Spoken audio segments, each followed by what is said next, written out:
আসসালামু আলাইকুম। আমি সীমা। আজ আমরা শিখব ত্রিভুজ এবং ত্রিভুজের প্রকারভেদ।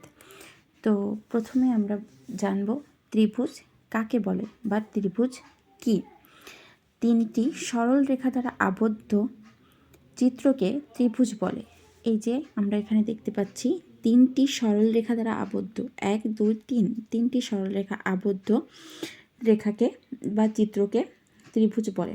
এবিসি হলো একটি ত্রিভুজ। বাহুভেদে ত্রিভুজ তিন প্রকার। বাহুভেদে ত্রিভুজ তিন প্রকার: সমবাহু ত্রিভুজ, সমদ্বিবাহু ত্রিভুজ এবং বিষমবাহু ত্রিভুজ। তো সমবাহু ত্রিভুজ কি? যে ত্রিভুজের প্রত্যেক বাহুর দৈর্ঘ্য পরস্পর সমান তাকে সমবাহু ত্রিভুজ বলে। চিত্রে এ বি সি হলো একটি সমবাহু ত্রিভুজ। তারপর আছে সমদ্বিবাহু ত্রিভুজ। সমদ্বিবাহু ত্রিভুজ কি? যে ত্রিভুজের দুইটি বাহুর দৈর্ঘ্য পরস্পর সমান এবং একটি বাহু অসমান তাকে সমদ্বিবাহু ত্রিভুজ বলে। এবিসি হলো একটি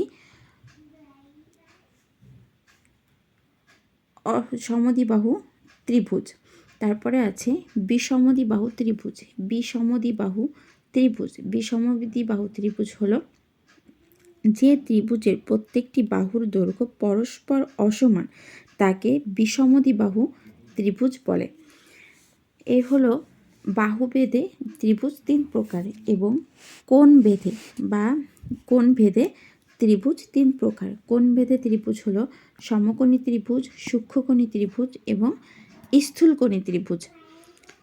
তো আমরা দেখতে পাচ্ছি সমকোণী ত্রিভুজ মানে যে ত্রিভুজের একটি কোণ বা সমকোণ 90 ডিগ্রির সমান, যে ত্রিভুজের একটি কোণ 90 ডিগ্রির সমান তাকে সমকোণী ত্রিভুজ বলে। তারপর আছে সূক্ষ্মকোণী ত্রিভুজ এবং স্থূলকোণী ত্রিভুজ। তো সূক্ষ্মকোণী ত্রিভুজ হলো যে ত্রিভুজের প্রতিটি কোণ 90 ডিগ্রির কম। 90 ডিগ্রি, এখানে দেখা যাচ্ছে 50 ডিগ্রি কোণ। যে ত্রিভুজের কোণ 90 ডিগ্রির কম তাকে সূক্ষ্মকোণী ত্রিভুজ বলে।